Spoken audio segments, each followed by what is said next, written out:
تاني اكله من اكله ال 54 جنيه. ب 54 جنيه هتاكلي منها 3 أو 4 مرات ويمكن 5 لو انتوا عددكم صغير. صلي على الحبيب قلب كتيب. فاكرين الاكله ام 54 جنيه وانا قلت لكم عليها؟ افتكروها كده. هي دي. كنت جايبه ايه يا بنتي يا سموره؟ كنت جايبه كيلو من القمح كان عامل 28 جنيه، وجبت عليه كيلو لبن ب 38 جنيه، في حين ان اللبن انا بجيبه من السوق بساقع جدا مش قادره امسكه، وبجيب اللبن من السوق ب 30 جنيه وهو ابو نفس 28، بس ده جنب البيت ابو 38 والسوق بعيد شويه. فانا جبت كيلو ب 38 و54 ادونا كام؟ 58 و3 يبقى 61. اكله ب 61 جنيه. كيلو القمح ما شاء الله رمى حله، اكبر حله عندي في الاستانلس، ما اعرفش مقاس كام، دي مش دي الحله الكيلو، انا عندي حله الاستانلس ملا اكبر حله. كلنا منهم مره كيس زي ده، عملت 4 اطباق.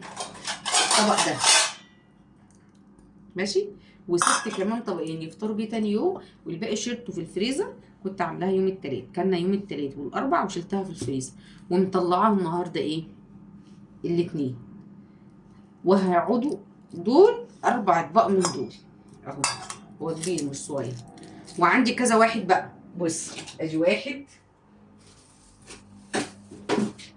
ادي واحد، ادي التاني،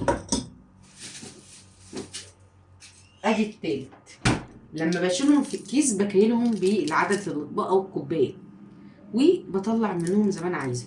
القمح مغذي وبيفيد وبيقوي المناعه، كل الدكاتره بتنصح بيه، حتى لو ابنك بيرضع زي اوسه اللي لسه عمال يصوت ورايا ده.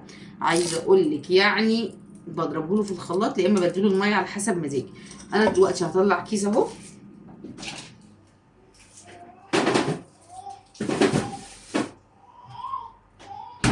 وهولع على ده على نار هاديه جدا، واحضر لهم بقى ايه؟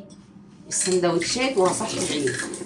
اوسا بيصحى معايا وبينام معايا، وانا بنام معاه وبصحى معاه، وبنتفاهم انا وهو مع بعض. عامله النهارده اكل ايه يا سموره؟ عايزه اقول لك انا عامله كريبات بالعيش ببطاطس وكاتشب ومايونيز، ومقطعه عليها نص طماطمايه وقرن فلفل رومي. اكله اقتصاديه، ولا اني بجيب ب 30 جنيه فينو. وانا بيجي عليا وقت بجيب فينو، يعني اول اسبوع في المدرسه ده كنت بجيبه فينو، وجبت اللانشون خرطته وظبطته، ولسه هعمل لك سلسله من حلقات التوفير.